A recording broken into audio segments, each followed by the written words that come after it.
Today in the JustStocks studio, we're joined by Peter Harold from Resources. Welcome back, Peter. Hi, John. First of all, how's the Western Queen project development timeline progressing? Look, it's going well. We put the announcement out last week giving an update, and we talked about, sort of still on track for first production late 2025, so late this year. The main points that we're focusing on at the moment, obviously, are the works approval. So we're ready to submit all the documentation for the open pits. So that's got to go in, and that normally takes around about sort of anywhere between 3 and 9 months, but we're targeting 6.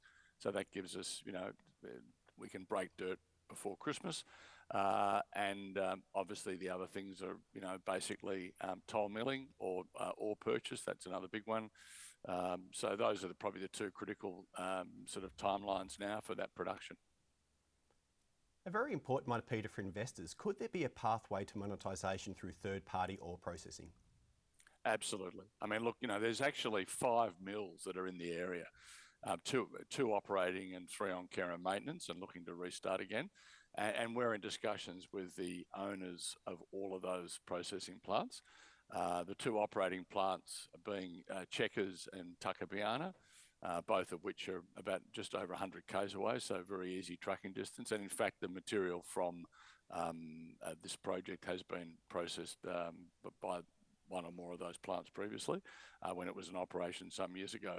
The other plants are a bit further away, sort of closer to about 190 k's, and we've had sort of preliminary discussions with both the groups there.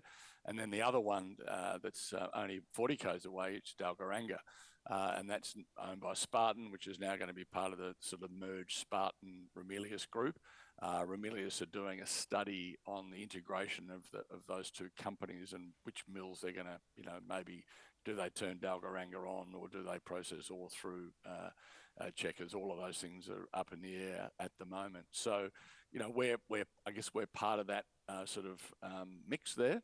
And as you said, right now, the gold price where it is, I mean, it was up another $70 last night, and it's back to sort of 5,200 Aussie, which is an incredible price. And as a result, everyone's looking at accessing smaller open pits, undergrounds, waste dumps, anything that's got gold in it that can be processed by third-party mills. So yeah, very much a model that is really coming to the fore now. And we're very confident that one or more of those mills will be able to take our material when it starts coming out of the ground. Well, you touched on the gold price there, Peter. So what options does the gold royalty provide for upfront cash payments? Yeah, look, this is an interesting one for us. We've obviously got to fund ourselves through to cash flow from Western Queen. And one of the options that we've been looking at just recently has been gold royalty. And in particular with Western Queen, we're quite lucky that with an asset like that that's been through a number of hands over its lifetime, often you have these trailing royalties and they can be substantial. We're lucky that there's only a very small gold royalty. It's only $6 to $8 an ounce in this particular area that we're going to be mining, Western Queen South. So that's unusually low, and it does give us the opportunity to increase that. And often you can apply a 1 to 2% NSR, net smelter return, without having a significantly negative impact on the free cash flows from the project. So that's what we're looking at doing. And we've been talking to a number of groups, and as we said in the announcement last week, we've had a non-binding indicative offer from a group that we're definitely having a closer look at. So that's really encouraging. And what would happen there is that if we were to sell a higher gold royalty or a 1 to 2% NSR, that would come with an upfront cash payment, which obviously is non-dilutionary because you're not issuing equity. And then obviously it comes out of the royalty company gets the benefit of the increased royalty stream at the back end. So when you start producing, so yeah, it's a win-win. And there are a lot more specialty royalty companies around these days than there used to be, which is good for people like us who are looking to monetize that and bring forward some cash flow in terms of providing us with working capital to fund our business. So yeah, it's a really positive development, and I think it's one that we want to basically that's what we want to do. I mean, that's our sort of primary objective in terms of generating or having some money for working capital in the business. So we're going to pursue that rigorously, absolutely. Adding further interest is a potential tungsten revenue stream. What are the key details here?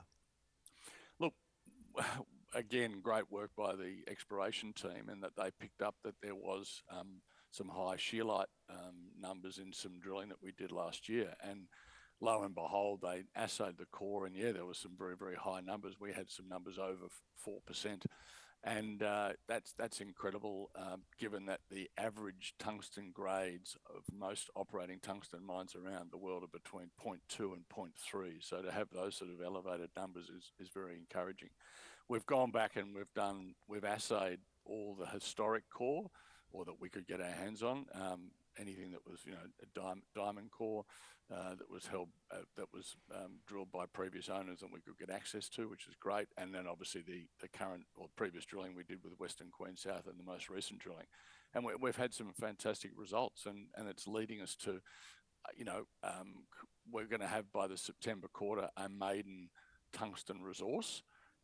And the benefit obviously is most of that tungsten is in and around the Western Queen South ore body itself, not necessarily within the ore body, but adjacent to it and proximal to it. So if we're going to be mining via open pit Western Queen South, we obviously will be picking up that tungsten material and bringing it to surface. So if we can somehow, basically maybe we put a mobile crusher on site, do some sort of ore separation, and take the tungsten material or the scheelite material out, stockpile it for further processing, down the track. That there's an opportunity there for a revenue stream.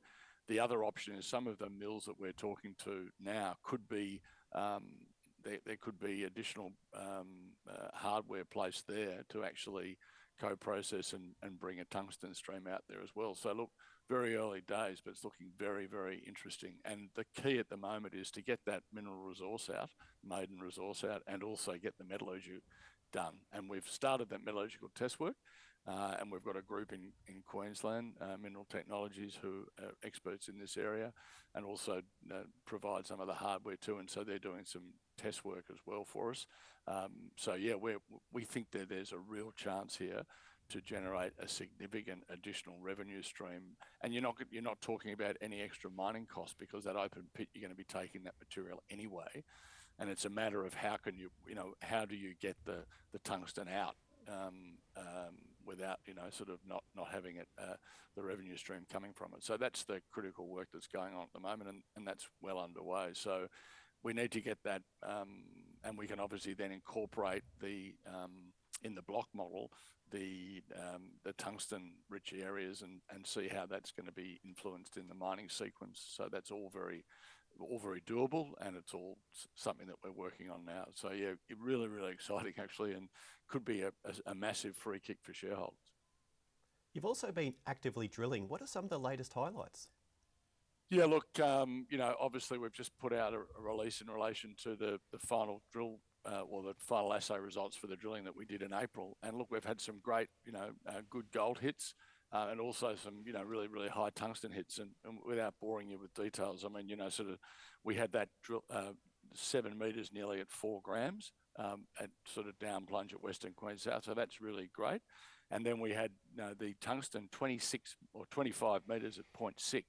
So again, some really high grade material there, when, as I said at the outset, the average resources grades of some of the operating tungsten mines around the world are between 0.2 and 0.3. So that's, 3 times as high and over a very, very large width. So again, some great results. And within that, we had 0.9 at 7%. So there's some really, really high grade material still coming out from that drilling. So look, very positive results. And again, our primary focus, as you said at the outset, how do we add value here?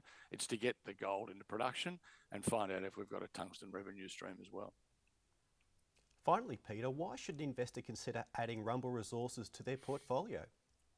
Well, I think, given we're at record high gold prices and we're a near-term gold producer, I mean, obviously, you've got to have some rumble in your portfolio for the gold exposure. We've got near-term gold production. We've got Western Queen exploration potential. I mean, Western Queen, historically, there's been about 250,000 ounces mined. We've got another, sort of 300,000 ounces in resource, and then whatever else we can find in the area. It's a known mineralised system. The Western Queen Shear is relatively untested outside of the sort of Western and Queen South area. So there's sort of north and south strike extension where we could add some significant resources, and so you've got to be in it for that. And then obviously, the very, very large Earaheedy lead, zinc, silver project, which we're doing an internal scoping study on now.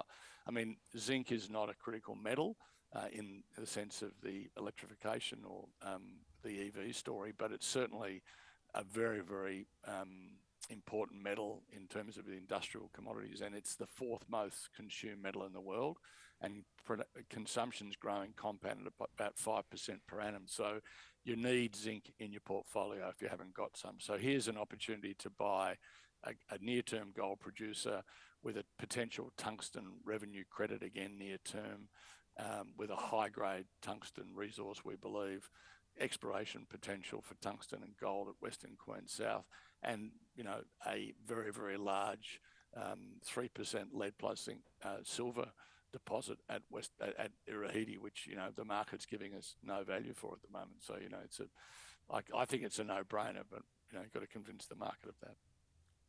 Thanks very much, Peter, for giving us all the details. We'll see you again on JustStocks soon. Yeah, cheers, John. Thank you.